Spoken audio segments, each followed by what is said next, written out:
ಚಂದನ ವಾಹಿನಿಯ ವೀಕ್ಷಕರೆಲ್ಲರಿಗೂ ನಮಸ್ಕಾರ. Karnataka startup champions ನವಭಾರತದ ಶಿಲ್ಪಿಗಳು ಕಾರ್ಯಕ್ರಮಕ್ಕೆ ತಮ್ಮೆಲ್ಲರಿಗೂ ಆತ್ಮೀಯ ಸ್ವಾಗತ. ನಾನು ಅಮೃತ ಯಾದವ್. ವೀಕ್ಷಕರೇ, ಬೆಂಗಳೂರಿನಲ್ಲಿರುವ GKVK ಅಂದರೆ ಕೃಷಿ ವಿಶ್ವವಿದ್ಯಾಲಯ ಕೃಷಿ, ತಂತ್ರಜ್ಞಾನ, ಶೈಕ್ಷಣಿಕ ಕ್ಷೇತ್ರಗಳಲ್ಲಿ ಮಹತ್ತರವಾದ ಕೊಡುಗೆಗಳನ್ನು ನೀಡ್ತಾ ಬಂದಿದೆ. ಇಲ್ಲಿ ನಡೆಯುವಂತಹ ಅಗ್ರಿಕಲ್ಚರಲ್ ಕಾನ್ಕ್ಲೇವ್ ಬಗ್ಗೆ ನೀವು ಈಗಾಗಲೇ ತಿಳ್ಕೊಂಡಿದ್ದೀರಿ. ವಿಶೇಷವಾಗಿ ಇಲ್ಲಿರುವಂತಹ ಅಗ್ರಿ ಇನೋವೇಷನ್ ಸೆಂಟರ್ ಒಂದು ಇನ್ಕ್ಯುಬೇಷನ್ ಹಬ್ ಆಗಿದ್ದು, ಇಲ್ಲಿ ಅನೇಕ ಒಂದು ಇನೋವೇಟಿವ್ ಅಥವಾ ಕ್ರಿಯೇಟಿವ್ ಇನಿಷಿಯೇಟಿವ್ಸ್ಗಾಗಲಿ, ಐಡಿಯಾಸ್ ಆಗಲಿ, ಅನ್ವೇಷಣೆಗಾಗಲಿ ಅವಕಾಶಗಳನ್ನು ನೀಡ್ತಾ ಬಂದಿದೆ.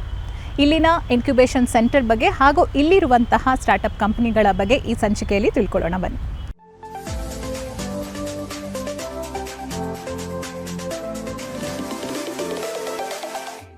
ವೀಕ್ಷಕರೇ, GKVKಯಲ್ಲಿರುವ ಕೆಲವು ಸ್ಟಾರ್ಟಪ್ಗಳನ್ನು ನಾವೀಗಾಗಲೇ ಮಾತಾಡಿಸಿದ್ದೀವಿ. ಆದರೆ ಇಲ್ಲಿರುವ ಇನ್ಕ್ಯುಬೇಷನ್ ಸೆಂಟರ್ ಯಾವ ರೀತಿಯಾದಂತಹ ಫೆಸಿಲಿಟೀಸ್ನ ಪ್ರೊವೈಡ್ ಮಾಡ್ತಾ ಇದೆ, ಅವಕಾಶಗಳನ್ನು ಕಲ್ಪಿಸ್ಕೊಡ್ತಾ ಇದೆ ಅನ್ನೋದರ ಕುರಿತಾಗಿ ಅಗ್ರಿ ಇನೋವೇಷನ್ ಸೆಂಟರ್ನ ಕೋಆರ್ಡಿನೇಟರ್ ಆಗಿರುವ ಡಾಕ್ಟರ್ ವೀಣಾ ಅವ್ರನ್ನ ಮಾತಾಡ್ಸೋಣ ಬನ್ನಿ. ನಮಸ್ಕಾರ, ಥ್ಯಾಂಕ್ ಯು. ಇದು ಕೃಷಿ ನವೋನ್ಯತೆ ಕೇಂದ್ರ ಅವರ ಅಗ್ರಿ ಇನೋವೇಷನ್ ಸೆಂಟರ್ ಅಂತ 2017ರಲ್ಲಿ ನಮ್ಮದು ವಿಶ್ವವಿದ್ಯಾನಿಲಯದಲ್ಲಿ ಸ್ಥಾಪಿತವಾಯಿತು. ಅದಕ್ಕಿಂತ ಹಿಂದೆ ಒಂದು 5 ವರ್ಷ ಹಿಂದೆ ಕೆಲವು ಪ್ರೊಫೆಸರ್ಸ್ ಇಂಥ ಒಂದು ಕೇಂದ್ರ ಬೇಕು ಅಂಥೇಳಿ ಒಂದು ಮಾತುಕತೆ ಆಗ್ತಾಯಿತ್ತು. ಆದಮೇಲೆ ನಮ್ಮದು ಆ ಟೈಮಲ್ಲಿ ನಮ್ಮದು ಯೂನಿವರ್ಸಿಟಿಯಲ್ಲಿ ಇಂಥ ಒಂದು ಕೇಂದ್ರ ಮಾಡಿಕೊಂಡು ನಾವು ಸ್ಟಾರ್ಟಪ್ಸ್ ಕೃಷಿಯಲ್ಲಿ ಸ್ಟಾರ್ಟಪ್ಸು ಈ ಚರ್ಚೆ ಆಗ್ತಾಯಿತ್ತು ಯೂನಿವರ್ಸಿಟಿಯಲ್ಲಿ. ಮಾಡಬೇಕಾ ಇಂಥ ಒಂದು ಇನೋವೇಷನ್ ಸೆಂಟ್ರನ್ನು ನಾವು ಇಲ್ಲಿ ಸ್ಥಾಪಿತ ಮಾಡಬೇಕಾ ಇಲ್ವಾ ಅಂಥೇಳಿ ಚರ್ಚೆ ಆಗ್ತಾಯಿತ್ತು. ಹಾಗೆ 2016ರಲ್ಲಿ ಇದಕ್ಕೊಂದು ಅಪ್ರೂವಲ್ ಬಂತು ಯೂನಿವರ್ಸಿಟಿಯಿಂದ. ಸೊ ಹೀಗೆ ಈಗ ಒಂದು ನವೋನ್ಯತೆ ಸೆಂಟರ್ ಅವ್ರ ಇನ್ಕ್ಯುಬೇಷನ್ ಸೆಂಟರ್ ಸ್ಟಾರ್ಟ್ ಮಾಡಿಬಿಟ್ಟು ಕೃಷಿಯಲ್ಲಿರುವ ಸ್ಟಾರ್ಟಪ್ಸ್ನವ್ರಿಗೆ ನಾವು ಪ್ರೋತ್ಸಾಹ ನೀಡಬೇಕು, ಫೆಸಿಲಿಟಿ ಕೊಡಬೇಕು ಅಂತ ಹೇಳುವ ಒಂದು ಉದ್ದೇಶದಿಂದ ಇದು ಶುರುವಾಯಿತು. ಸೊ ಇದು ಸಣ್ಣದಾಗಿ ಶುರುವಾಗ್ಬಿಟ್ಟು ಲೇಟರ್ ಒಂದು 2021ರಲ್ಲಿ ನಮಗೆ ಬೈರ್ಯಾಕ್ DBTಯಿಂದ ನಮಗೆ ಫಂಡಿಂಗ್ ಸಿಕ್ತು. ಈ ಫಂಡಿಂಗ್ನಿಂದ ನಾವು ಫೆಸಿಲಿಟಿ ಕ್ರಿಯೇಟ್ ಮಾಡಿದ್ವಿ. ನಮ್ಮ ಸ್ಟಾರ್ಟಪ್ಸಿಗೆ, ಅಗ್ರಿ ಸ್ಟಾರ್ಟಪ್ಸಿಗೆ ಬೇಕಾದ ಫೆಸಿಲಿಟೀಸನ್ನು ನಮ್ಮದು ಯೂನಿವರ್ಸಿಟಿ ನೋಡಲ್ ಸೆಂಟ್ರಲ್ಲಿ ನಾವು ಎಲ್ಲ ಎಸ್ಟಾಬ್ಲಿಷ್ ಮಾಡ್ಕೊಂಡ್ವಿ. ಸೊ 2017ರಿಂದ ನಮಗೆ ಬೇರೆ ಬೇರೆ ಥರದ ಸ್ಟಾರ್ಟಪ್ಸ್ ನಮ್ಮಲ್ಲಿ ನಾವು ಸಪೋರ್ಟ್ ಮಾಡಿದ್ದೀವಿ. ಮತ್ತು ನಮ್ಮದು ಮೋಟೋ ಏನಂತ ಹೇಳಿದರೆ, ಕೃಷಿಯಲ್ಲಿರುವ ಟೆಕ್ನಾಲಜೀಸನ್ನು ಒಂದು ಅಗ್ರಿ ಬಿಸ್ನೆಸ್ ಥರ ಕನ್ವರ್ಟ್ ಮಾಡಲಿಕ್ಕೆ ನಾವು ಏನು ಫೆಸಿಲಿಟಿ ಕೊಡಬೇಕು ಅದನ್ನು ನಾವು ಕೊಡ್ತಾ ಇದ್ದೀವಿ. ಸೊ ನಾವು ಏನು ಕೊಡ್ತಾ ಇದ್ದೀವಿ ಅಂದರೆ, ಒಂದು ಫೆಸಿಲಿಟೀಸ್, ಯಾಕಂದರೆ ಒಂದು ಸ್ಟಾರ್ಟಪ್ ಸ್ಟಾರ್ಟ್ ಆದ ಕೂಡಲೇ ಅವ್ರಿಗೆ ಈ ಫೆಸಿಲಿಟೀಸ ನಾವು ಅವರಾಗಿಯೇ ಮಾಡ್ಕೊಳ್ಬೇಕು ಅಂತ ಹೇಳಿದರೆ ಅದು ತುಂಬ ಕಷ್ಟದ ಕೆಲಸ. ಮತ್ತು ಅದು ದುಡ್ಡದು ಬಂಡವಾಳ ಜಾಸ್ತಿ ಬೇಕಾಗುತ್ತೆ. ಸೊ ಇದರಲ್ಲಿ ನಮ್ಮದು ಯೂನಿವರ್ಸಿಟಿಯಲ್ಲೇ ಈ ಫೆಸಿಲಿಟೀಸನ್ನು ಕ್ರಿಯೇಟ್ ಮಾಡ್ಕೊಂಡಿದ್ದೀವಿ. ಸೊ ಸ್ಟಾರ್ಟಪ್ಸ್ ಬಂದು ನಮ್ಮಲ್ಲಿ ಇನ್ಕ್ಯುಬೇಟ್ ಮಾಡಿಕೊಂಡು ಈ ಫೆಸಿಲಿಟೀಸನ್ನು ಯೂಸ್ ಮಾಡ್ಕೊಳ್ಬೋದು. ಮತ್ತು ಅದಲ್ಲದೆ ನಮ್ಮಲ್ಲಿ ಬೇರೆ ಬೇರೆ ಥರದ ವಿಜ್ಞಾನಿಗಳಿದ್ದಾರೆ. ಈಗ ಸ್ಟಾರ್ಟಪ್ಸಿಗೆ ಯಾವ ವಿಜ್ಞಾನಿ, ಯಾವ ಸ್ಪೆಷಲೈಸೇಷನಲ್ಲಿ ಬೇಕು ನಮ್ಮ ವಿಜ್ಞಾನಿಗಳು, ಅವರನ್ನು ನಾವು ಸೆಲೆಕ್ಟ್ ಮಾಡಿ ಅವ್ರ ಮೆಂಟರ್ ಥರ ಮಾಡ್ತೀವಿ. So they will mentor these startups for a period of 3 years. 3 ವರ್ಷ ಕಾಲ ಇವ್ರಿಗೆ ಮೆಂಟರ್ಶಿಪ್ ಕೊಡ್ತಾರೆ. ಟೆಕ್ನಾಲಜೀಸನ್ನು ಡೆವಲಪ್ ಮಾಡೋದಾಗಲಿ, ಇಲ್ಲದ್ರೆ ಪ್ರೋಟೋಟೈಪ್ ಡೆವಲಪ್ ಮಾಡೋದಾಗಲಿ, ಇಲ್ಲದ್ರೆ ವ್ಯಾಲಿಡೇಷನ್ ಅಂತ ಹೇಳ್ತೀವಿ. ಈ ಟೆಕ್ನಾಲಜಿ ನಮ್ಮದು ಫೀಲ್ಡಲ್ಲಿ ರಿಯಲಿ ಅದು ಇಳುವರಿ ಜಾಸ್ತಿ ಮಾಡುತ್ತಾ, ಇಲ್ಲದಿದ್ದರೆ ರೋಗವನ್ನು ತಡೆಗಟ್ಟುತ್ತಾ, ಆರ್ ಬೇರೆ ಒಂದು ರೀತಿಯಲ್ಲಿ ನಾವು ನಮ್ಮ ಯೂನಿವರ್ಸಿಟಿಯಲ್ಲೇ ವ್ಯಾಲಿಡೇಷನ್ ಮಾಡೋ ಒಂದು ಫೆಸಿಲಿಟೀಸ ಇದೆ. ಸ್ಕೇಲ್ ಅಪ್ಗೆ ಹೋಗುವಾಗ ಸಹ ನಾವು ನಮ್ಮ ಸಪೋರ್ಟನ್ನು ಕೊಡ್ತೀವಿ ಅವರಿಗೆ. ಫರ್ದರ್ ಅವರಾಗಿ ಅದು ಮೆಚ್ಯೂರ್ ಆಗಿ ಗ್ರ್ಯಾಜುಯೇಟ್ ಅಂತ ಹೇಳಿಬಿಟ್ಟು ಆಗ್ತಾರೆ ನಮ್ಮದು ಯೂನಿವರ್ಸಿಟಿದು ಇನ್ಕ್ಯುಬೇಷನ್ ಸೆಂಟ್ರಿಂದ. ಸದ್ಯದಲ್ಲಿ ನಾವು 82 ಸ್ಟಾರ್ಟಪ್ಸಿಗೆ ನಾವು ಸಹಾಯವನ್ನು ಮಾಡಿದ್ದೀವಿ, ಫೆಸಿಲಿಟೇಟ್ ಮಾಡಿದ್ದೀವಿ. ಒಂದು 35 ಸ್ಟೂಡೆಂಟ್ಸ್ ಅವ್ರಿಗೆ ಸಹಾಯ ಮಾಡಿದ್ದೀವಿ. ವಿಮೆನ್ ಲೆಡ್ ಆರ್ ಮಹಿಳೆಯರು ಫೌಂಡರ್ಸ್ ಇದ್ದ ಸ್ಟಾರ್ಟಪ್ಸ್ ಒಂದು 35 ಇಂಥ ಸ್ಟಾರ್ಟಪ್ಸಿಗೆ ನಾವು ಫೆಸಿಲಿಟೀಸನ್ನು ಕೊಟ್ಟಿದ್ದೀವಿ. ಮತ್ತು ನಮ್ಮ ಸ್ಟಾರ್ಟಪ್ಸಿಂದ IP ಗ್ರ್ಯಾಂಟ್ ಆಗಿದೆ, ಅಂದರೆ ಪೇಟೆಂಟ್ಗಳು ಗ್ರ್ಯಾಂಟ್ ಆಗಿದೆ. ಅದೊಂದು 13 ಹೀಗೆ ಗ್ರ್ಯಾಂಟ್ ಆಗಿದೆ. ಮತ್ತು 82 ಟೆಕ್ನಾಲಜಿ 82 ಟೆಕ್ನಾಲಜೀಸನ್ನು ನಾವು ಡೆವಲಪ್ ಮಾಡ್ಕೊಂಡಿದ್ದೀವಿ ಥ್ರೂ ಅವರ್ ಸ್ಟಾರ್ಟಪ್ಸ್. GKVKಯಲ್ಲಿ ಓದ್ತಾ ಇರುವಂತಹ ಹಲವಾರು ವಿದ್ಯಾರ್ಥಿಗಳು ನವೋದ್ಯಮಗಳನ್ನು ಕೂಡ ಪ್ರಾರಂಭಿಸಿದ್ದು ಅವರಿಗೆ ಅನೇಕ ರೀತಿಯಾದಂತಹ ಫೆಸಿಲಿಟೀಸ್ ಅಥವಾ ಸಹಕಾರ ದೊರೀತಾ ಇದೆ. ಇದರ ಜೊತೆಗೆ ಕರ್ನಾಟಕ ಸರ್ಕಾರ ಹಾಗೂ ಭಾರತ ಸರ್ಕಾರದಿಂದನೂ ಕೂಡ ಸಹಾಯಧನವನ್ನು GKVK ಮೂಲಕ ದೊರೀತಾ ಇದೆ. ಇದರ ಕುರಿತಾದ ಮಾಹಿತಿಯನ್ನು ಡಾಕ್ಟರ್ ವೀಣಾ ಅವರ ಮಾತುಗಳಲ್ಲಿ ಕೇಳೋಣ ಬನ್ನಿ. ಇನ್ನೊಂದು ಆಸ್ಪೆಕ್ಟ್ ನಮ್ಮದು ಇನ್ಕ್ಯುಬೇಷನ್ ಸೆಂಟರ್ದಂದರೆ ನಮ್ಮದು ಆಫ್ಕೋರ್ಸ್ ನಮ್ಮದು ಇನ್ಕ್ಯುಬೇಷನ್ ಸೆಂಟರ್ ಒಂದು ವಿಶ್ವವಿದ್ಯಾನಿಲಯದೊಳಗಿದೆ. ಆ್ಯಂಡ್ ನಮ್ಮದು ಸ್ಟೂಡೆಂಟ್ಸ್ ಅಂದರೆ ವಿದ್ಯಾರ್ಥಿಗಳು ನಮಗೆ ತುಂಬ ಇಂಪಾರ್ಟೆಂಟ್. ಸೊ ವಿದ್ಯಾರ್ಥಿಗಳಿಗೆ ನಾವು ಪ್ರೋತ್ಸಾಹ ಮಾಡ್ತಿದ್ದೀವಿ. ಅವ್ರದ್ದೇ ಸ್ಟಾರ್ಟಪ್ಪನ್ನು ಸ್ಟಾರ್ಟ್ ಮಾಡ್ಕೊಳ್ಳಿಕ್ಕೆ, ಆಂಟ್ರಪ್ರಿನರ್ಶಿಪ್ ಮೈಂಡ್ಸೆಟ್ಟನ್ನು ಕ್ರಿಯೇಟ್ ಮಾಡಲಿಕ್ಕೆ ಬೇರೆ ಬೇರೆ ಥರದ ಕಾಂಪಿಟಿಷನ್ಸನ್ನು ಸಹ ಮಾಡ್ತಾಯಿದ್ದೀವಿ ನಮ್ಮದು ಯೂನಿವರ್ಸಿಟಿ ಒಳಗೆ. ಅದು ಒಂದು ಆಸ್ಪೆಕ್ಟ್. ಮತ್ತು ಇನ್ನೊಂದು ನಮ್ಮ ಕೆಲವು ಸ್ಟಾರ್ಟಪ್ಸ್ಗೆ ನಾವು ಒಂದು ಸೀಡ್ ಫಂಡನ್ನು ಸಹ ಕೊಡ್ತೀವಿ. ಸ್ಟಾರ್ಟಪ್ ಇಂಡಿಯಾ ಸೀಡ್ ಫಂಡ್ ಅಂತ ಹೇಳಿಬಿಟ್ಟು ಗೌರ್ಮೆಂಟ್ ಆಫ್ ಇಂಡಿಯಾದೊಂದು ಫಂಡ್ ನಮ್ಮ ಇನ್ಕ್ಯುಬೇಷನ್ ಸೆಂಟ್ರಿಗೆ ಕೊಟ್ಟಿದ್ದಾರೆ. ಅದನ್ನು ನಾವು ಸೆಲೆಕ್ಟ್ ಆ್ಯಂಡ್ ಡಿಸ್ಟ್ರಿಬ್ಯೂಟ್ ಮಾಡುವ ಕೆಲಸ ನಮ್ಮದು. ಸೊ ಹೀಗೆ ನಾವು ಬೇರೆ ಬೇರೆ ಸ್ಟಾರ್ಟಪ್ಸಿಗೆ ಒಂದು ಸಣ್ಣ ಸೀಡ್ ಫಂಡ್ ಆಲ್ಸೋ ನಾವು ಪ್ರೊವೈಡ್ ಮಾಡಿದ್ದೀವಿ. ನಮ್ಮದು ಇನ್ಕ್ಯುಬೇಷನ್ ಸೆಂಟರ್ ಬೇರೆ ಬೇರೆ ಕೃಷಿಯಲ್ಲಿರುವ ಬೇರೆ ಇನ್ಕ್ಯುಬೇಷನ್ ಸೆಂಟರ್, ಬ್ಯಾಂಗ್ಳೂರು ಒಂದು ಹಬ್ ಫಾರ್ ಸ್ಟಾರ್ಟಪ್ಸ್ ಮತ್ತು ಬೇರೆ ಬೇರೆ ಥರ ಇನ್ಕ್ಯುಬೇಷನ್ ಸೆಂಟರ್ಸ್ ಇದೆ. ನಾವು ಅವರೊಟ್ಟಿಗೆ ಜೊತೆಯಾಗಿ ನಾವು ಕೆಲಸ ಮಾಡ್ತಾಯಿದ್ದೀವಿ. ಹಂಗೆ ಮಾಡಿದ್ರೇ ಒಂದು ಇಕೋಸಿಸ್ಟಮ್ ಅಂತ ಹೇಳಿಬಿಟ್ಟು ಡೆವಲಪ್ ಆಗುತ್ತೆ. ಅದು ನಮ್ಮ ಸ್ಟಾರ್ಟಪ್ಸಿಗೆ ಹೆಲ್ಪ್ ಆಗುತ್ತೆ. ನಮಗೆ ಬಯೋನೆಸ್ಟ್ ಅಂತ ಹೇಳುವ ಒಂದು ಸ್ಕೀಮಲ್ಲಿ ಬೈರ್ಯಾಕಿಂದ ಧನ ಸಹಾಯವಾಯಿತು 2021ರಲ್ಲಿ. ಇದನ್ನು ನಾವು ಯುಟಿಲೈಸ್ ಮಾಡಿಕೊಂಡು ನಮ್ಮದೆಲ್ಲ ಫೆಸಿಲಿಟೀಸ್ ನಮ್ಮ ನೋಡಲ್ ಸೆಂಟರ್ ಆಗ್ರಿ ಇನೋವೇಷನ್ ಸೆಂಟ್ರಲ್ಲಿ ನಾವು ಎಸ್ಟಾಬ್ಲಿಷ್ ಮಾಡ್ಕೊಂಡಿದ್ದೀವಿ. ಅದಲ್ಲದೆ ನಮಗೆ KSDA Karnataka state department of ಅಗ್ರಿಕಲ್ಚರಿಂದ ನಮ್ಮ ಪ್ರೋಗ್ರಾಮ್ಸ್ ಮಾಡಲಿಕ್ಕೆ ಧನ ಸಹಾಯ ಆಗ್ತಾ ಇದೆ. ಟ್ರೈನಿಂಗ್ ಪ್ರೋಗ್ರಾಮ್ಸ್ ಇದು FPOಗಳಿಗೆ. ಸೊ ಇಡೀ ಕರ್ನಾಟಕ ಮಾತ್ರವಲ್ಲ, ಬೇರೆ ರಾಜ್ಯಗಳಿಂದಲೂ ಸಹ ನಮಗೆ FPOಸ್ನವರು ನಮ್ಮ ಪ್ರೋಗ್ರಾಮ್ಸಿಗೆ ಇಲ್ಲಿ ಬರ್ತಾರೆ. ಆ ಸಹಾಯ ಬರ್ತಾ ಇರೋದು ನಮ್ಮದು ಕರ್ನಾಟಕ ರಾಜ್ಯದ ಕರ್ನಾಟಕ ಸ್ಟೇಟ್ ಡಿಪಾರ್ಟ್ಮೆಂಟ್ ಆಫ್ ಅಗ್ರಿಕಲ್ಚರಿಂದ ಹಣ ಸಹಾಯದಿಂದ. ಇನ್ನೊಂದು ಅಂತ ಹೇಳಿದರೆ ನಮ್ಮದು ಇನ್ಕ್ಯುಬೇಷನ್ ಸೆಂಟರ್ ಒಂಥರ ಸೆಲ್ಫ್ ಸಸ್ಟೈನಬಲ್ ಆಗಿ ನಡೀತಾ ಹೋಗಬೇಕು. ಸೊ ಇದರಿಂದ ನಮಗೆ ನಮ್ಮದೇ ರೆವೆನ್ಯೂ ಜನ್ರೇಟ್ ಮಾಡ್ತಾ ಇದ್ದೀವಿ. ಅದಲ್ಲದೆ ನಮಗೆ CSR ಫಂಡ್ಸ್ ಸಿಕ್ಕಿದೆ. ಇದು ಬೇರೆ ಬೇರೆ ಪ್ರೈವೇಟ್ ಕಂಪನೀಸಿಂದ. ಒಂದು ಅಂತ ಹೇಳಿದರೆ ಹಾಂಡಾ ಇಂಡಿಯಾ ಫೌಂಡೇಶನ್ ಅವರು ಒಂದು ಬಯೋಫ್ಯೂಯಲ್, ಬಯೋ ಎನರ್ಜಿ, ಬಯೋಮಾಸ್ ಈ ವಿಷಯದಲ್ಲಿ ಟೆಕ್ನಾಲಜೀಸ್ ಡೆವಲಪ್ ಆಗಲಿಕ್ಕೆ ಮತ್ತು ಫೆಸಿಲಿಟೀಸ್ ಕ್ರಿಯೇಟ್ ಮಾಡಲಿಕ್ಕೆ ನಮಗೆ ಸಹಾಯ ಮಾಡಿದ್ದಾರೆ. ಹಾಗೂ ಇಂಡೋ ಅಮೇರಿಕನ್ ಹೈಬ್ರಿಡ್ ಸೀಡ್ಸ್ ಇವರು ಒಂದು ಸೀಡ್ ಫಂಡನ್ನು ಕೊಟ್ಟಿದ್ದಾರೆ. ಮೇನ್ಲಿ ನಮ್ಮದು ಒಂದು ಸ್ಟಾರ್ಟಪ್ಪಿಗೆ ಪ್ರೋತ್ಸಾಹ ಮಾಡಲಿಕ್ಕೆ ಹಾಗೂ ನಮ್ಮದು ವಿದ್ಯಾರ್ಥಿಗಳಿಗೆ ಒಂದು ಇನೋವೇಟಿವ್ ಐಡಿಯಾಸ್, ಕೃಷಿಯಲ್ಲಿ ಇನೋವೇಟಿವ್ ಐಡಿಯಾಸನ್ನು ಟೆಸ್ಟ್ ಮಾಡಲಿಕ್ಕೆ ಅವರು ಸಹ ಸಹಾಯವನ್ನು ಕೊಟ್ಟಿದ್ದಾರೆ. ಸೊ ಈ ರೀತಿಯಲ್ಲಿ ನಾವು ನಡ್ಕೊಂಡು ಹೋಗ್ತಾ ಇದ್ದೀವಿ. Thank you.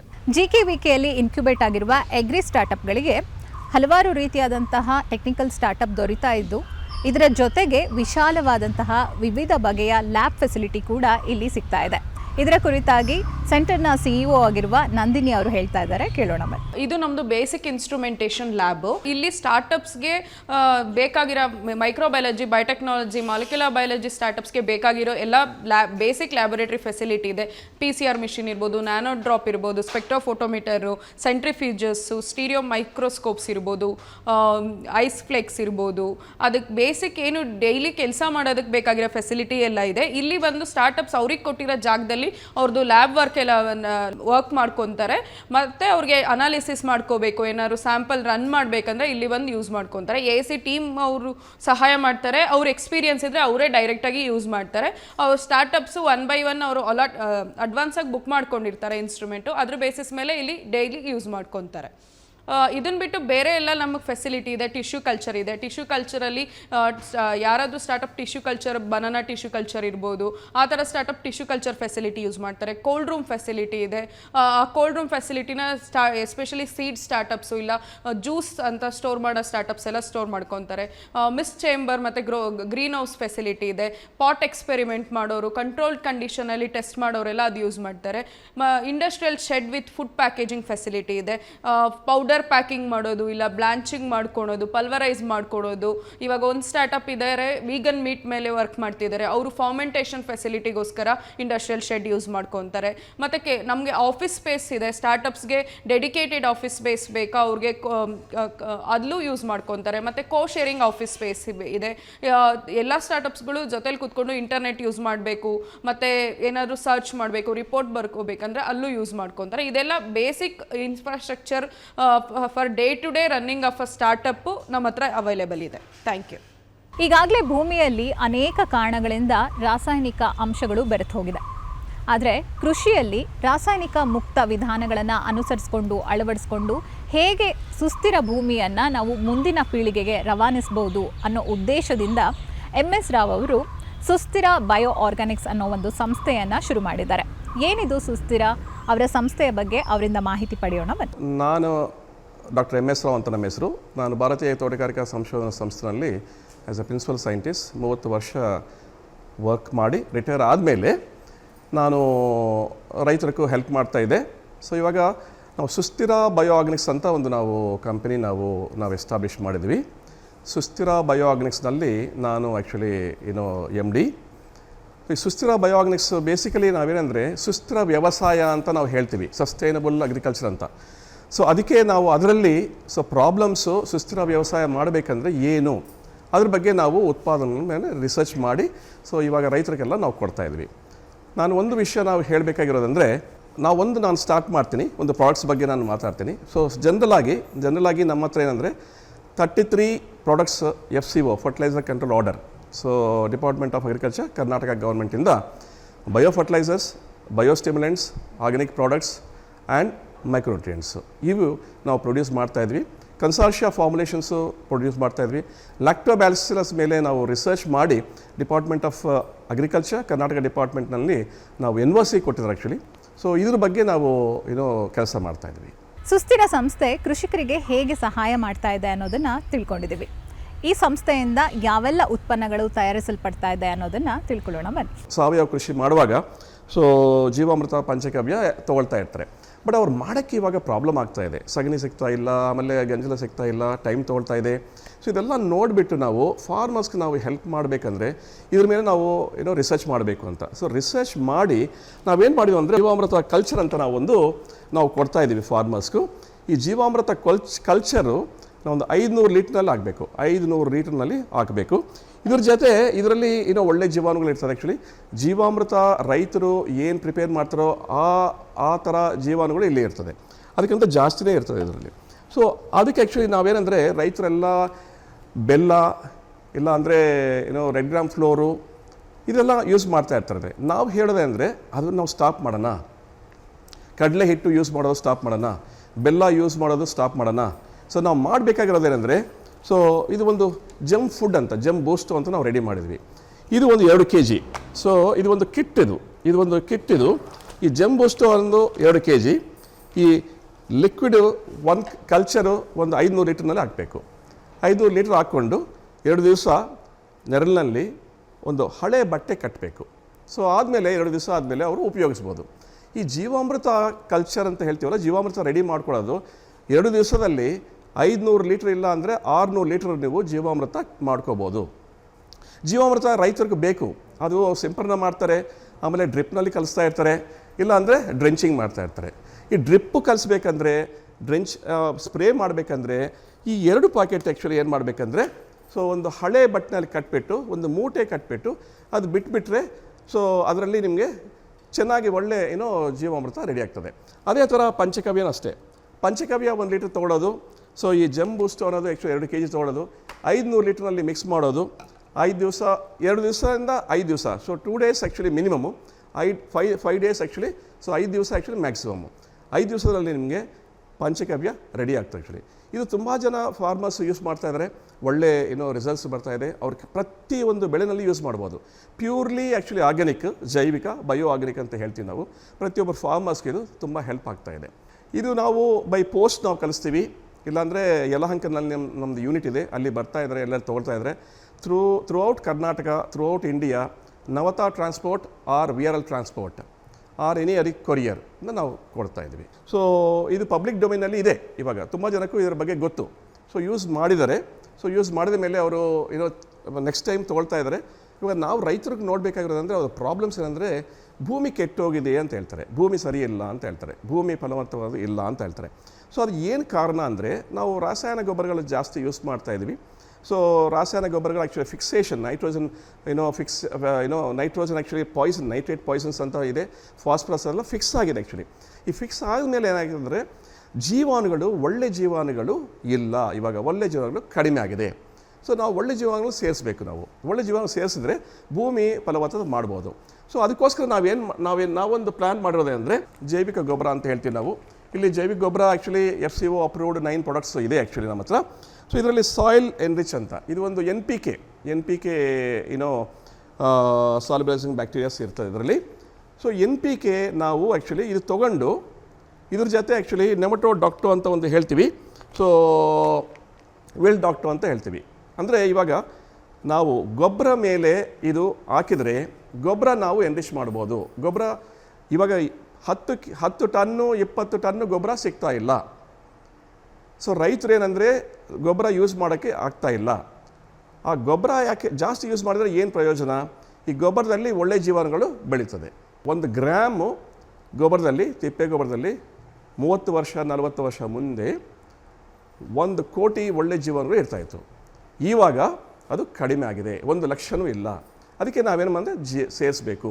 10 ಟನ್ನು ಗೊಬ್ಬರ ಹಾಕಬೇಕಾಗಿಲ್ಲ, 1 ಟನ್ನು ಗೊಬ್ಬರ ತೊಗೊಳೋದು. ಅದರಲ್ಲಿ ಸಾಯಿಲ್ ಎನ್ರಿಚ್ ಅಂತ ಜೈವಿಕ ಗೊಬ್ಬರಗಳು, ಜೈವಿಕ ಕೀಟನಾಶಕಗಳು. ಸೊ ಇದು ನೆಮಟೋಡಾಕ್ಟೋ ಅಂತ ಹೇಳ್ತೀವಿ. ಸೊ ವಿಲ್ ಡಾಕ್ಟೋ ಅಂತ ಹೇಳ್ತೀವಿ. ಈ 3 ಒಂದು 200 ಲೀಟರ್ ಬ್ಯಾರ್ನಲ್ಲಿ ಮಿಕ್ಸ್ ಮಾಡಿ ತಕ್ಷಣ ಆ್ಯಕ್ಚುಲಿ ಗೊಬ್ಬರದಲ್ಲಿ ಮಿಕ್ಸ್ ಮಾಡಿದರೆ 1-2 ದಿವಸದಲ್ಲಿ ಎಲ್ಲ ಚೆನ್ನಾಗಿ ಅದು ಬೆಳೆದಕ್ಕೆ ಸ್ಟಾರ್ಟ್ ಮಾಡ್ತದೆ. ಒಂದು 15 ದಿವಸ ಇಲ್ಲ 20 ದಿವಸ ನಾವು ಗೊಬ್ಬರ ಇದ್ದರೆ ಗೊಬ್ಬರ ಬಯೋ ಎನ್ರಿಚ್ಡ್ ಆರ್ಗ್ಯಾನಿಕ್ ಮೆನ್ಯೂರ್ ಅಂತ ನಾವು ಹೇಳ್ತೀವಿ. ಬಯೋ ಎನ್ರಿಚ್ಡ್ ಆರ್ಗ್ಯಾನಿಕ್ ಮೆನ್ಯೂರು ರೈತರು 1 ಟನ್ನು 1 ಎಕರೆಗೆ ಹಾಕಿದರೆ ಒಳ್ಳೆ ರಿಸಲ್ಟ್ಸ್ ಬರ್ತದೆ. ಆ್ಯಕ್ಚುಲಿ ಭೂಮಿ ಫಲವತ್ತತೆ ಜಾಸ್ತಿ ಆಗ್ತದೆ, ಒಳ್ಳೆ ಜೀವಾಣುಗಳು ನಾವು ಸೇರಿಸ್ತಾ ಇದ್ವಿ. ಇದೊಂದು ಸಾಕಾಗಲ್ಲ. ನಾವೇನಂದರೆ ನಾಟಿ ಮಾಡಿದ ಮೇಲೇನು ಆ್ಯಕ್ಚುಲಿ ಕೆಟ್ಟು ಜೀವಾಣುಗಳು ತುಂಬ ಇದೆ. ಕೆಟ್ಟು ಜೀವಾಣುಗಳಿಂದ ವಿಲ್ಟ್ ಪ್ರಾಬ್ಲಮ್ ಅಂತ ಬರ್ತಾ ಇರ್ತದೆ, ಬೇರೆ ಬೆಳವಣಿಗೆ ಚೆನ್ನಾಗಿರಲ್ಲ. ಆವಾಗ ನಾವು ಏನು ಹೇಳ್ತೀವಿ ಅಂದರೆ ಡ್ರಿಪ್ ಪೂರ್ವಕ ಕಲಿಸಿ ಅಂತ ಹೇಳ್ತೀವಿ ನಾವು. ಸೊ ಇಲ್ಲಿ ಸಾಯಿಲ್ ಎನ್ರಿಚ್ ಅಂತ ಇದೆ, ಜೈವಿಕ ಗೊಬ್ಬರ ಇದು ವಿಲ್ ಡಾಕ್ಟೋ ಅಂತ ಇದೆ. ಸೊ ನೆಮಟೋಡಾಕ್ಟೋ ಅಂತ ಇದೆ. ಸೊ ನೆಮಟೋಡ್ ಪ್ರಾಬ್ಲಮ್ಸು ಪ್ರತಿಯೊಂದು ಬೆಳೆನಲ್ಲಿ ನೆಮಟೋಡ್ ಪ್ರಾಬ್ಲಮ್ಸ್ ಇದೆ, ಪ್ರತಿಯೊಂದು ಬೆಳೆನಲ್ಲಿ ವಿಲ್ಟ್ ಪ್ರಾಬ್ಲಮ್ಸ್ ಇದೆ. ಸೊ ಇದು ರೆಗ್ಯುಲರ್ ಆಗಿ ಡ್ರಿಪ್ ಪೂರ್ವಕ ಕಲಿಸ್ತಾ ಇರಬೇಕು. ಸೊ ನಾವು ಕಾಪಾಡ್ಕೋಬೇಕಂದ್ರೆ ಟೊಮ್ಯಾಟೊ ಆಗಲಿ, ಚಿಲ್ಲಿ ಆಗಲಿ, ಪೊಮಗ್ನೇಟ್ ಆಗಲಿ, ಗೋವಾ ಆಗಲಿ, ಇಲ್ಲ ಪ್ರತಿಯೊಂದು ಬದನೆಕಾಯಿಯ ಪ್ರತಿಯೊಂದರಲ್ಲಿ, ತರಕಾರಿಯಲ್ಲಿ ಪ್ರತಿಯೊಂದರಲ್ಲಿ ನಾವು ಈ ವಿಲ್ಟ್ ಪ್ರಾಬ್ಲಮ್ ಅನ್ನೋದು ಬರ್ತಾ ಇದೆ. ಸೊ ನಾವೇನು ಮಾಡಬೇಕಂದ್ರೆ ಇದು ಡ್ರಿಪ್ ಪೂರ್ವಕ ಕಲಿಸ್ಬೋದು. ಇವಾಗ ನಾನು ಒಂದು ಟೆಕ್ನಾಲಜಿ ಬಗ್ಗೆ ನಾನು ಹೇಳ್ತೀನಿ. ಇವಾಗ ಸಾಯಿಲ್ ಎನ್ರಿಚ್ ಅಂತ ಇದು ನಾವು ಸಾಯಿಲ್ ಎನ್ರಿಚ್ ಅಂತ ನಾವು ಹೇಳಿದ್ವಿ. ಸೊ ಅದು ಈ ವಿಲ್ ಡಾಕ್ಟೋ ಅಂತ ಹೇಳಿದ್ವಿ ನಾವು. ಜಸ್ಟ್ ಎಕ್ಸಾಂಪಲು, ಒಂದು 100 crores, ಒಂದು 100 ಕೋಟಿ ಒಳ್ಳೆ ಜೀವಾಣುಗಳು ಇದರಲ್ಲಿ ಇರ್ತದೆ ಅಂತ ನಾವು ಅನ್ಕೊಳ್ಳೋಣ. ಇದು ನಾವು ಒಂದು 1000 ಕೋಟಿ ಮಾಡ್ಕೋಬೇಕಂದ್ರೆ 1 ಲೀಟ್ರ್ ತೊಗೊಳೋದು, 200 ಲೀಟ್ರ್ ಡ್ರಮ್ನಲ್ಲಿ ಇದು ಮಿಕ್ಸ್ ಮಾಡೋದು, ಅದ್ರ ಜೊತೆ ಆ್ಯಕ್ಚುಲಿ ನಾವು ಅದಕ್ಕೆ ಊಟ ಕೊಡೋದು ಆ್ಯಕ್ಚುಲಿ. ಸೊ ಊಟ ಕೊಡೋದು. ಸೊ ಜೆಮ್ ಬೂಸ್ಟು ಅಂತ 1 kg, ಒಂದು 2 ದಿವಸ ಆದಮೇಲೆ ಅದು ರೆಡಿ. ಅದು ನಾವು ಡ್ರಿಪ್ ಪೂರ್ವಕ ಕಲಿಸ್ಬೋದು. ಸೋರಿಸ್ಬಿಟ್ಟು ಡ್ರಿಪ್ ಪೂರ್ವಕ ಕಲಿಸ್ತಾ ಇರಬೇಕು. ಈ ಸಿಸ್ಟಮು, ಈ ಟೆಕ್ನಾಲಜಿ ತುಂಬ ಜನ ರೈತರಿಗೂ, ದಾಳಿಂಬೆ ರೈತರಿಗೂ ಆ್ಯಕ್ಚುಲಿ, ಆಮೇಲೆ ಸೀಬೆ ರೈತರಿಗೂ, ಟೊಮ್ಯಾಟೊ, ಚಿಲ್ಲೀಸು ಈ ರೈತರಿಗೆ ತುಂಬ ಹೆಲ್ಪ್ ಆಗಿದೆ. ಆಮೇಲೆ ನೆಮಟೋಡಾಕ್ಟೋ ಅಂತ ಈ ಸಾಯಿಲ್ ಎನ್ರಿಚ್ ಅಂತ ಜೈವಿಕ ಗೊಬ್ಬರಗಳು, ಜೈವಿಕ ಕೀಟನಾಶಕಗಳು ನಾವು ಡ್ರಿಪ್ ಪೂರ್ವಕ ನಾವು ಕಲಿಸ್ತಾ ಇದ್ದರೆ ಒಳ್ಳೆ ಬೆಳವಣಿಗೆ ಇರ್ತದೆ, ಬೇರು ಬೆಳವಣಿಗೆ ಚೆನ್ನಾಗಿರ್ತದೆ. ಆಮೇಲೆ ಒಳ್ಳೆ ಇಳುವರಿ ಬರ್ತದೆ actually. So induce systemic resistance ಅಂತ ಹೇಳ್ತೀವಿ, ರೋಗ ನಿರೋಧಕ ಶಕ್ತಿ ಅಂತ ಹೇಳ್ತೀವಿ, ಅದೆಲ್ಲ ಜಾಸ್ತಿ ಆಗ್ತದೆ. ಅದರಲ್ಲಿ ರೈತರಿಗೆ ಏನಂದರೆ ಸಿಂಪಡಣೆ ಮಾಡೋದು, ರಸಾಯನ ಕೀಟನಾಶಕ ಸಿಂಪಡಣೆ ಮಾಡೋದು ಕಡಿಮೆ ಆಗುತ್ತದೆ.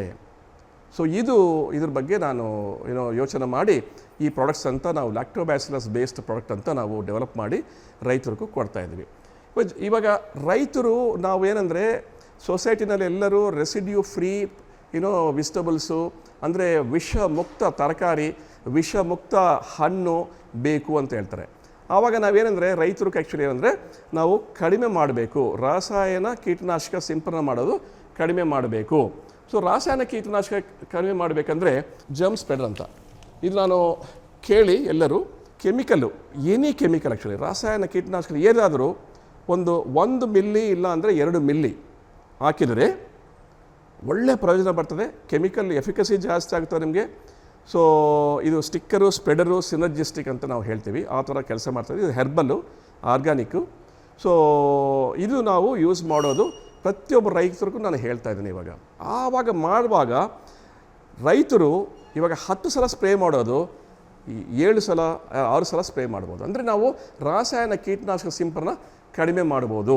ಇವಾಗ ನಾವು ರೈತರು ನೋಡ್ತಾ ಇರೋದು ಯಾಕೆ ಅವರು ರಾಸಾಯನಿಕ ಕೀಟನಾಶಕ ಸಿಂಪಡಣೆ ಮಾಡ್ತಾಯಿದ್ದಾರೆ.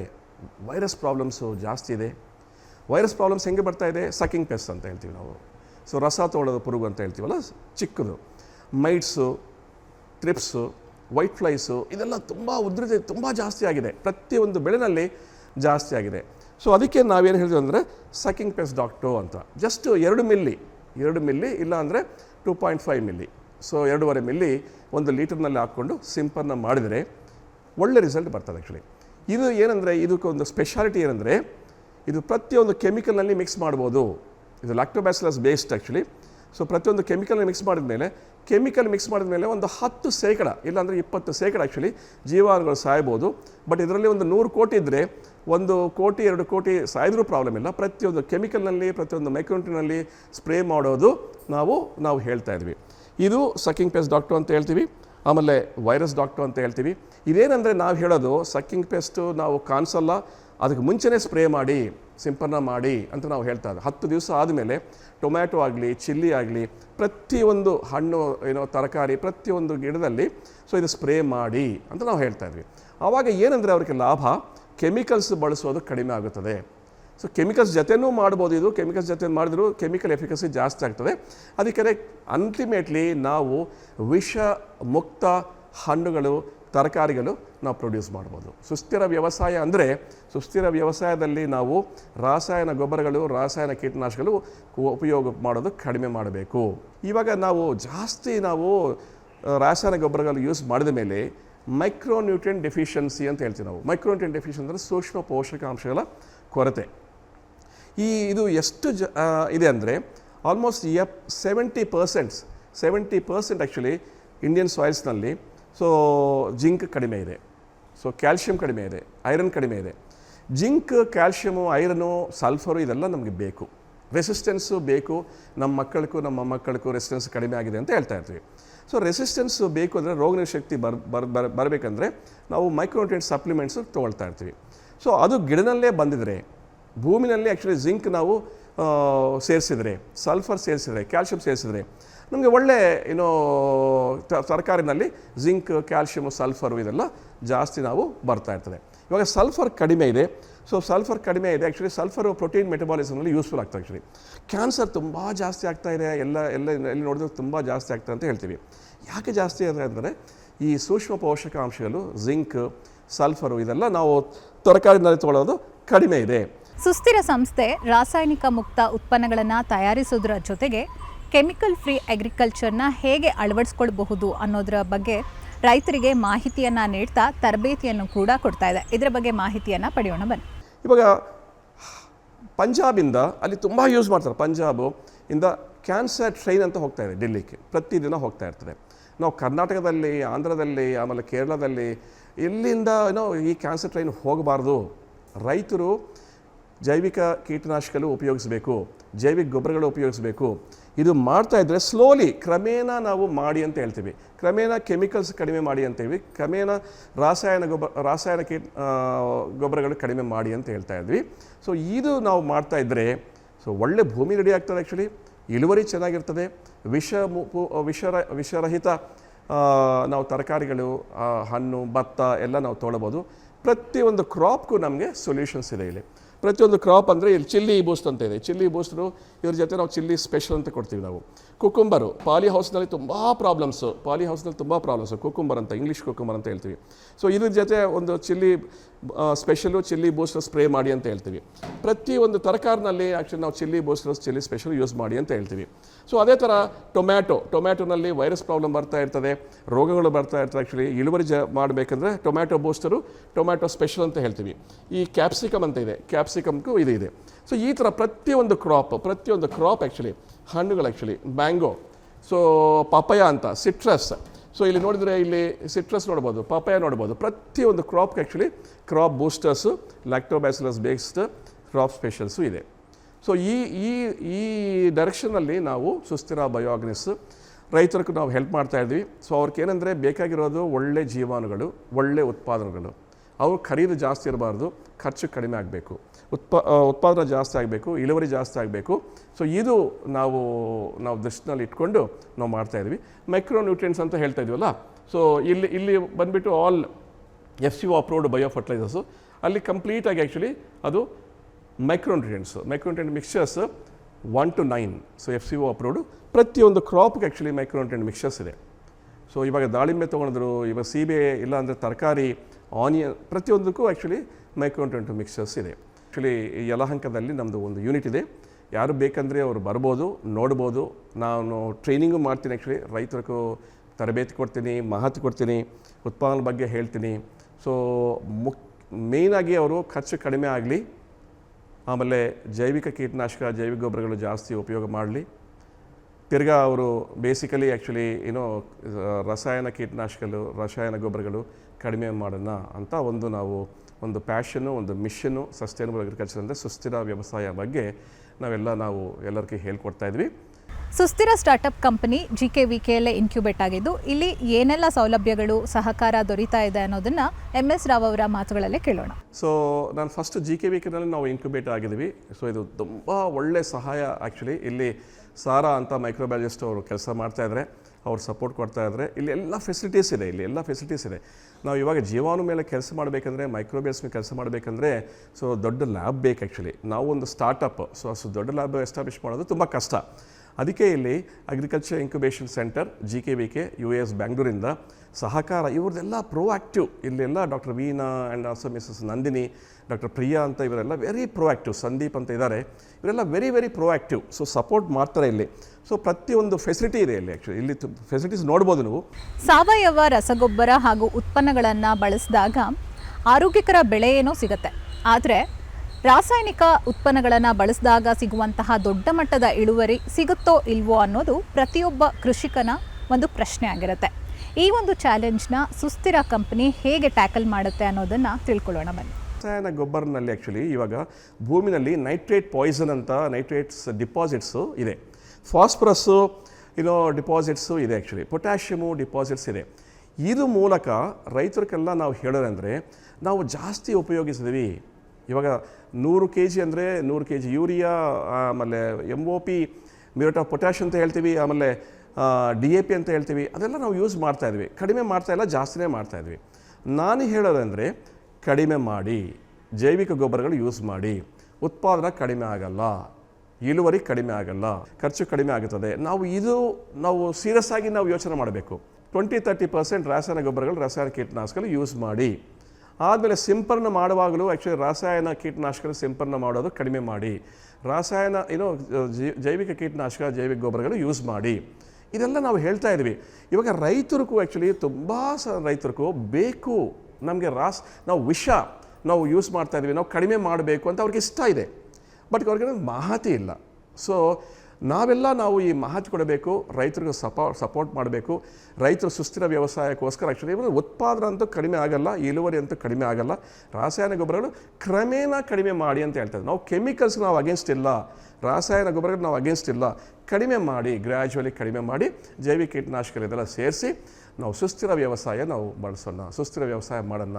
ವಿಷ ಮುಕ್ತ ತರಕಾರಿಗಳು, ಹಣ್ಣುಗಳು ನಾವು ಸೊಸೈಟಿಗೆ ಕೊಡೋಣ. Thank you. ಬೆಂಗಳೂರನ್ನು ಉದ್ಯಾನ ನಗರಿ ಅಂತ ಕರೀತಾರೆ, ಆದರೆ ಇಲ್ಲಿನ ಪೊಲ್ಯೂಷನ್ ಕೂಡ ಹೆಚ್ಚಿನ ಪ್ರಮಾಣದಲ್ಲಿದೆ. ಇಂತಹ ಬೆಂಗಳೂರಿನಲ್ಲಿ ನಮ್ಮೆಲ್ಲರಿಗೂ ಆಮ್ಲಜನಕವನ್ನು ಯಥೇಚ್ಛವಾಗಿ ಕೊಡ್ತಾ ಇರುವಂತಹ ಜಾಗ ಅಂದರೆ ಅದು ಕೃಷಿ ವಿಶ್ವವಿದ್ಯಾಲಯ ಅಥವಾ GKVK. ಈ ಒಂದು ವಿಶ್ವವಿದ್ಯಾಲಯ ಮತ್ತಷ್ಟು ಕೃಷಿಕರನ್ನು, ಕೃಷಿ ತಂತ್ರಜ್ಞರನ್ನು ಬೆಳೆಸಲಿ ಅಂತ ಆಶಿಸ್ತಾ ಈ ಕಾರ್ಯಕ್ರಮವನ್ನು ಮುಕ್ತಾಯಗೊಳಿಸ್ತಾ ಇದ್ದೀವಿ. ನಮಸ್ಕಾರ.